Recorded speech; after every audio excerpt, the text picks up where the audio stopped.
اعوذ باللہ من الشیطان الرجیم بسم اللہ الرحمن الرحیم۔ عزیزان من، آج دسمبر 1982 کی 3 تاریخ ہے اور درس قرآن کریم کا آغاز سورہ القمر سے ہو رہا ہے۔ 54 سورت۔ سابقہ سورت النجم میں آپ نے دیکھا تھا کہ مقام نبوت اور منصب رسالت کو کس اعجاز اور ایجاز کے ساتھ قرآن نے بیان کیا۔ یہ سورت اسی کے تسلسل میں ہے، لیکن بات جہاں سے شروع ہوتی ہے اور جو کچھ اس کے متعلق مشہور ہے اس میں تو کوئی تسلسل ہی نہیں رہ جاتا۔ اقتربت الساعۃ وانشق القمر، یہ شق قمر کا معجزہ تو آپ نے سنے ہوں گے الفاظ۔ ہر واعظ میں، ہر میلاد کی مجلس میں، قرآن کی ہر قدیم تفسیر میں کہ حضور نے انگلی کی اور چاند 2 ٹکڑے ہو گیا۔ بعض باتیں ایسی ہیں جنہیں کہا جاتا ہے کہ متواتر چلی آ رہی ہیں وہ، اور ان کے ہاں تواتر بھی سند ہوتا ہے شریعت میں، دین میں۔ جن چیزوں کو یہ سند مانتے ہیں نا، ان میں ایک چیز تواتر بھی ہے کہ ایک چیز متواتر چلی آئے تو وہ بھی سند ہو جاتی ہے۔ تو اس قسم کی چیزیں یہ تواتر میں آ جاتی ہیں۔ متواتر قوم میں یہ چلی آ رہی ہے، حضور کی انگشت سے چاند کا پھٹنا، اور دلیل لائی جاتی ہے اس سے ساتھ قریب ہوئی اور چاند پھٹ گیا یوں۔ تو احادیث کی کتابوں میں اس کے متعلق ہے، بخاری اور مسلم تک کے اندر یہ چیز ہے۔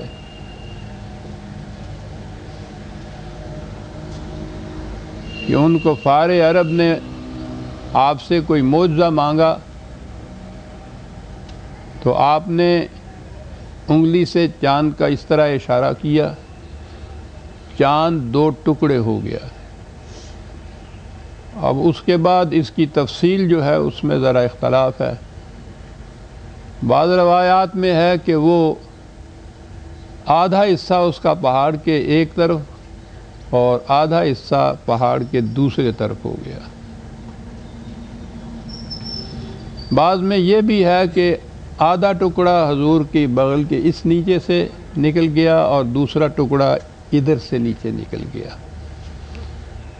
اور پھر جا کے مان گیا۔ تو گویا آپ کی انگلی کے اشارے سے چاند کے 2 ٹکڑے ہونے کا جو معجزہ ہے، یہ شروع سے آخر تک یہ تواتر سے چلا آتا ہے، جسے ہم کہتے ہیں شق القمر کا معجزہ حق نے تجھے ادا کیا۔ اس میں آگے پھر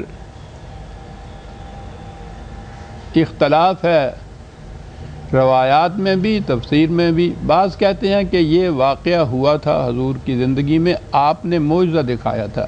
بعض کہتے ہیں کہ نہیں، یہ قیامت کے قریب ایسا ہوگا، اس کے متعلق پیشین گوئی ہے قرآن کی۔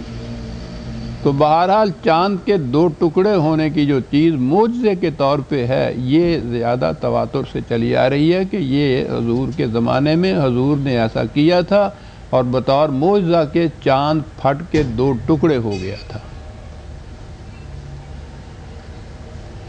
پہلی بات تو یہ لیجئے، جو ابتدائی روایت میں اس سے ہے کہ ان لوگوں نے حضور سے معجزہ طلب فرمایا اور آپ نے معجزے کے طور پر یہ دکھایا،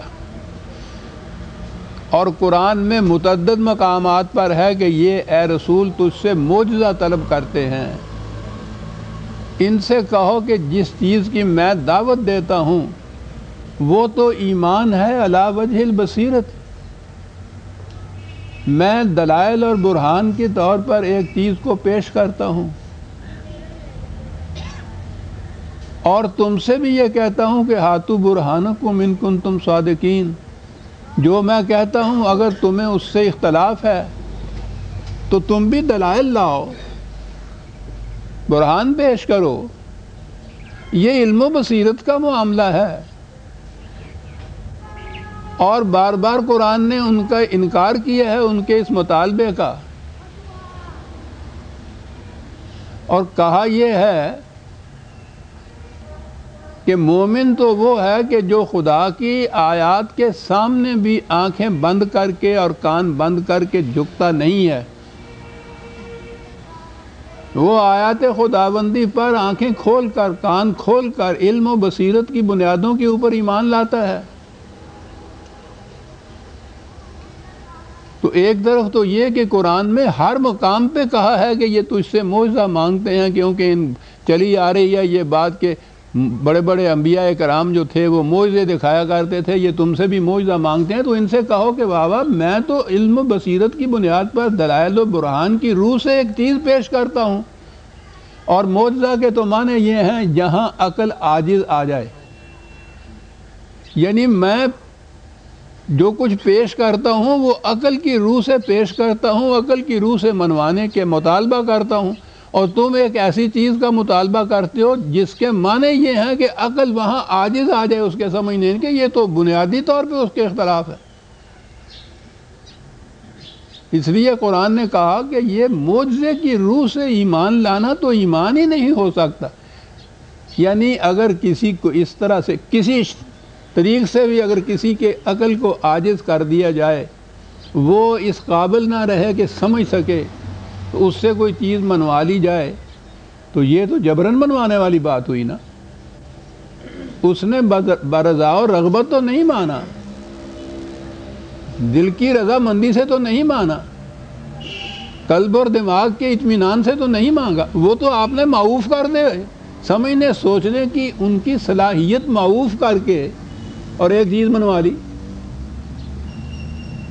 یہ معوف کرنا کسی طریق سے ہو، وہ ماننا ہی نہیں کہلا سکتا، یہ تو اکراہ ہے، یہ تو زبردستی کسی سے کچھ منوانا ہے۔ اور اس کے متعلق قرآن کریم نے خاص طور پہ یہ کہا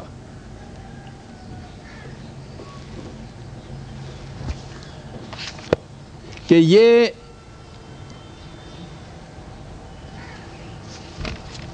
اس قسم کا مطالبہ کرتے ہیں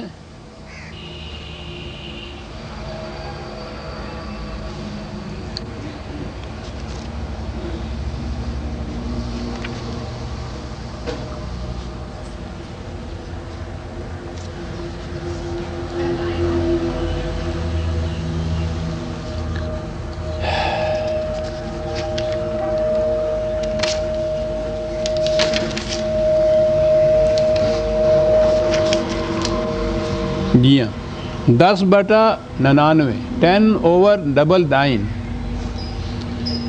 کہا کہ وَلَوْ شَاءَ رَبُّكَ لَآمَنَ مَنْ فِي الْأَرْضِ كُلُّهُمْ جَمِيعًا۔ اے رسول، اگر تمہارے دل میں یہ بات ہو کہ کسی طرح سے بھی ان کو ایسا کیا جائے کہ یہ سب کے سب ایمان لے آئیں، تو کہا ہمارے لیے یہ مشکل ہی کیا تھا کہ ہم انہیں پیدا ہی اس طرح سے کرتے کہ یہ ایمان لائے ہوئے ہوتے، لیکن یہ ہمارے پروگرام کے خلاف ہے۔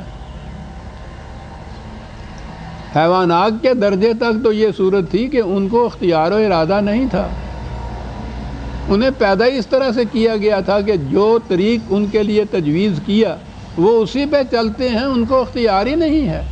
انسانوں کی صورت میں ہم نے انہیں راستہ دکھا دیا ہے، دونوں راستے دکھا دیے، ہدینا النجدین، اور اس کے بعد انہیں کہا کہ ان کا جی چاہے تو یہ راستہ اختیار کریں، ان کا جی چاہے تو غلط راستہ اختیار کریں۔ جس قسم کا راستہ اختیار کریں گے اس قسم کا نتیجہ بھگتیں گے۔ یہ